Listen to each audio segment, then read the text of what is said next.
যাওয়ার সময় সকালবেলা ঘুম থেকে উঠেই ওলা করে শিয়ালদার দিকে রওনা দিলাম।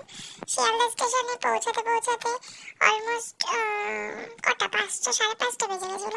তখন দেখলাম চারিদিকে প্রচুর হাট, যদিও আমার দেখা এটা প্রথম হাট যেটা শিয়ালদা স্টেশনে বসে, আমার জানা ছিল না।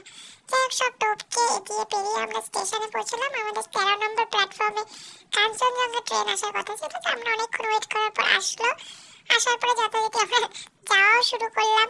আমার ছেলে উপরে বসে খেলা করছে, এখানে এই আঙ্কেল বসে ঘুমাচ্ছে।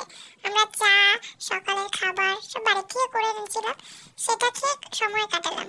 দেখি হঠাৎ এই ফারাক্কাবাদের দর্শন। আমি তো বাবা জীবনে ফারাক্কাবাদ দেখিনি, তা ফারাক্কাবাদ দেখতে দেখতে বেশ এনজয় করলাম। সবাইকে দেখালাম, ওই দেখো নদী নদী নদী, জীবনে দেখিনি। দেখতে দেখতে এই কাকু এসে বাঁশি বাজাচ্ছে। বাঁশিটা মানে ওনাকে দেখে খুব খারাপ লাগলো, তাই কি করবো আর, ওনাকে যা সাহায্য করার করেছে আমার বাড়ির লোকজন। তারপরে ট্রেন একটু বাইরের সিন না নিলে হয়, ঘুরতে যাচ্ছি বাইরের সিন না নেবো এটা তো হয় না। আমি বাঙালি, আমাকে তো এই সিনটা নিতেই হতো, তাই ভালো করে জমি অনেকক্ষণ ধরে সিনটা নিয়েছি।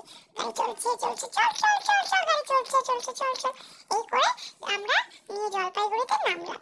নামার পরে এই রাত্রেবেলা একটা আমাদের রুমে কাকা ভাইপোর এটা দুষ্টুমি চলছিল। এটা একটা আমার একটা কাকা দাদা হয়, আর কাকা ভাইপো যুদ্ধ চলছে। রাত্রেবেলা খেতে গেলাম, খাওয়ার মধ্যে অনেক কিছু ছিল। আলুর চোখা ছিল, ডাল ছিল, মাছ ছিল, পাঁপড় ছিল, আচার ছিল। আমরা খুব ভালো খেলাম, যথারীতি খুব মজা করে খেলাম। খেয়ে একটু হুশ করে ঘুমিয়ে পড়েছি। পরের দিন লাগেজ গুছিয়ে হোটেল ছাড়বো, মানে আমরা এখন অন্য একটা জায়গায় যাবো, তার জন্য রেডি। এই ছিল আমার